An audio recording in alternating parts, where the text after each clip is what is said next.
you've been very active in the counter COVID sort of narrative space for some time now, and I'm curious why you what was your own your motivation for this, and why are so few academics willing to discuss these topics?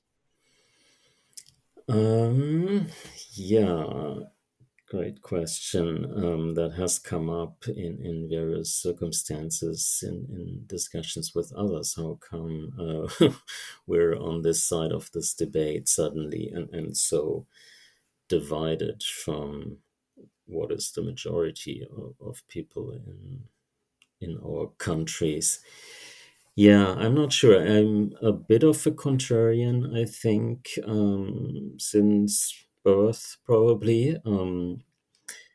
It's never really come out like this until about 2 years ago. I do remember now. I look back and I remember some instances, like just random uh, instances where I maybe stood out as not agreeing with the rest of people, and I don't have that need to agree with others. That's maybe one of the many aspects. But I know that there's a number of very different reasons that people that I talk with now and that I got to know over the last 2 years differ in their opinion and dissent from the narrative. There was a blog post just a few days ago where someone drew a list of 4 different types of dissenters, and he did not include those where it's based on religious beliefs, for example, and others that I could think of, or like more medical or holistic ideas that some people have. That wasn't even on that list. So there's many different um, reasons or reasons that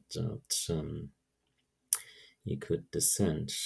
And so more practically, I guess I came from the data side. I was interested in seeing the data that became available in February to some extent in March 2020, and started plotting cases and look at the epidemic curve and read about it from others that had started looking into it.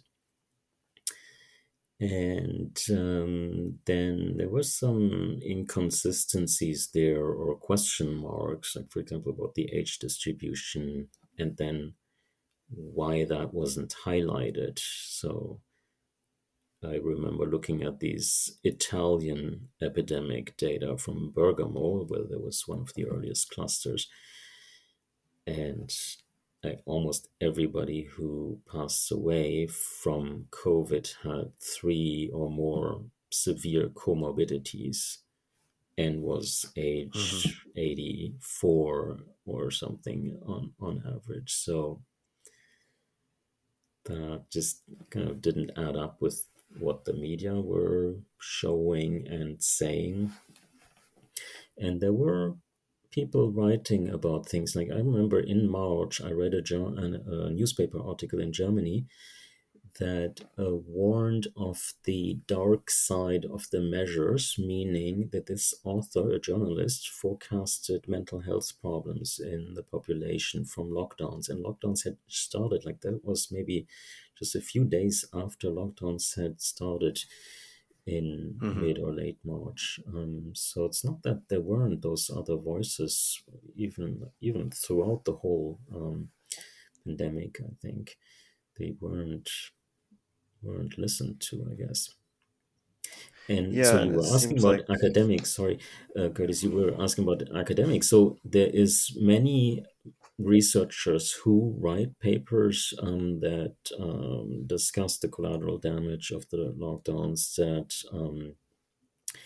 look critically at the vaccine efficacy. So, for example, the waning efficacy and so on. It's like, to me, at that level, it's a matter of what is being picked up by the media or the public or the actual decision makers, that this literature is not considered, and these interpretations when it's journalists or public scholars or whatever. There is another question on our campuses. Why Mm-hmm. is there nobody speaking up against, well, segregation of non-compliant students, staff, and faculty, and dismissal of staff and faculty and de-enrollment of students? That's a different issue, I Mm-hmm. guess. That's more to me. If I can just continue that's a bit of an issue of most colleagues. I think they don't consider themselves qualified to speak. We were also discussing that recently. So, like, if you're not in the health sciences, it's not just you're being disqualified by the media or readers out there, um, but you also tend to disqualify yourself from having anything to say, which is wrong. Like, everybody has to say something about such a broad society-wide crisis, I think. And Yeah, then even that's if you're that's in, something that's something that I've been thinking since day one. It's that there's so many different areas that are affected by this pandemic, and there's so many areas that our solutions are affecting. So how come these other specializations, these other people that have specializations in other areas can't speak on those aspects of it? Like that you need it. They say trust the experts, right? But they don't realize that, or whoever they are, they don't realize that there's so many different realms of expertise that this is impacting. yeah. And we were supposed to consider all of that expertise based on existing pandemic plans as I've seen them, and emergency management procedures and rules that are in place since decades, I believe. You're supposed to consult a variety of experts and decision makers and the public.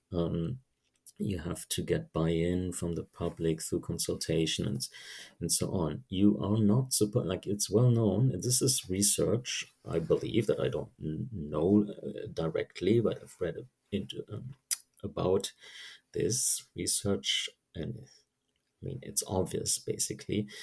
Research has shown that you need to involve everybody who's affected by measures into the decision making, and you have to Hmm. review your measures more carefully as well, which has not really happened in a holistic sense, at least. Like, the public health admin and the politicians who've basically given them the decision making powers. I mean, it seems that they've only looked at a few metrics that we all know from the media. Maybe they've been Hmm. also been pressured by that public opinion that had initially been directed that way, and it's kind of become this cycle where it's hard to see a way to break out of it. But the social sciences and humanities and the other sciences, non-health sciences and engineering and business, should have been much louder in raising questions and concerns. You know, economics, for example, there have been a few Canadian economists who've started creating risk-benefit analysis, something that should have been done like before any measures would be taken, right? And so, and there you would look at not just how many lives might be saved under certain assumptions, but also what is the cost side of any measures. And of course, they came up with highly negative impacts of the non-pharmaceutical measures like lockdowns. Hmm. Yeah, you'd think that psychologists, historians, these types Mm. of people would have a lot more to say. Yeah. Um, Yeah, so economists, it's more on the quantitative side, historians, law experts, philosophers thinking about the actual philosophical questions and political mhm, questions. I mean, that's part of like, essentially all of our societal decision making normally. We do not take one expertise, epidemiology or virology, and a few metrics there, and then make decisions for the entire society, right? They're normally discussed over the course of time from various angles of values, preferences, politics. That's where the decisions ultimately should be made and discussed first and made. And I mean, there was pressure initially in terms of time. Like, obviously, there was pressure. There was fears of a terrible virus creating a pandemic. So, fine, you start with some emergency measures, but then, after those 2 weeks, you review them and you think about it a bit more deeply rather than to be all panicky and stick to something just so you show you acted rather than thinking first and talking about it.